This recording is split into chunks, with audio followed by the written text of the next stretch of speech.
Yon, magandang buhay. I'm back. Again, it's Mang Bless.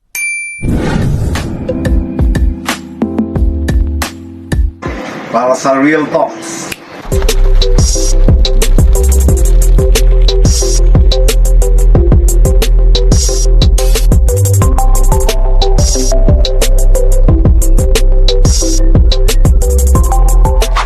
Magandang buhay. It's Real Talk number 20 with Mang Bless. Ang word for today natin ay character. Happy Father's Day muna. Ako ngayon pala ngayon ay magiging safeguard nyo. Ako magiging inyong konsensya. At syempre sa konsensya ko na din. Habang iniikot ko po ay magkikwento-kwento lang ako. Kasi medyo part na kayo ng aking mission. Lalong-lalo na sa mga nagtitiwala, naniniwala at mga batang nagiging gabay at matnubay ko. Kasi po, hindi lang po yung character ng kalapati natin ang ating kailangan bantayan. Kailangan din po nating bantayan ang ating character. Kaya shout out muna sa mga nagpapa-shout out kay founder namin ng Team Kumain Ka Na, si Sir Jojo Aquino. Siyempre, yung buong team Kumain Ka Na. Happy Father's Day uli sa inyo. Kay Sir Chip Anthony ng Republic. At nakalimutan ko na naman yung iba.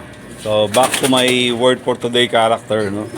Kasi po, dyan tayo i-challenge ng ating character kung paano tayo mapikon at magalit at kung paano rin tayo magre-react sa mga ginagawa natin. Kasi minsan, lalong-lalo na po yung mga veterans ay ngingiti-ngiti lang yan, pero alam na niyan yung mga galawan natin. Kung baga sa tahid, mas mahaba na tahid niyan, kaya i-check lang din natin kung paano tayo magpapasiklab, kung paano natin mapagpapatuloy yung apoy. Kasi baka maubusan tayo ng pampapoy, maging bitterness naman yan. Lalong-lalo na sa mga pagtulong, lagi kong wina-warning. Bigla natin isusumbat. Kailangan i-check natin.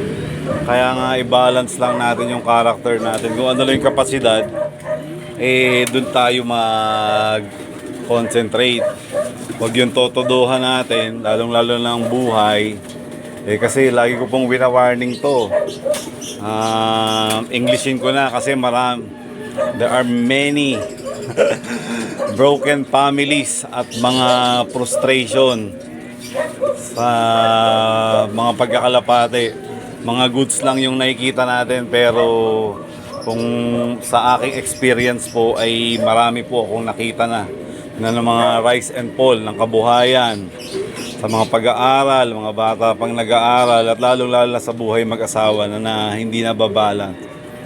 Kaya i-check and balance natin dahil simula po ngayon ay medyo ganun-ganun ang medyo konting padaplis ko sa aking pong mga real talks na real naman. At medyo overtime na po ako dahil dyan. Peace and enjoy the Father's Day. Thank you.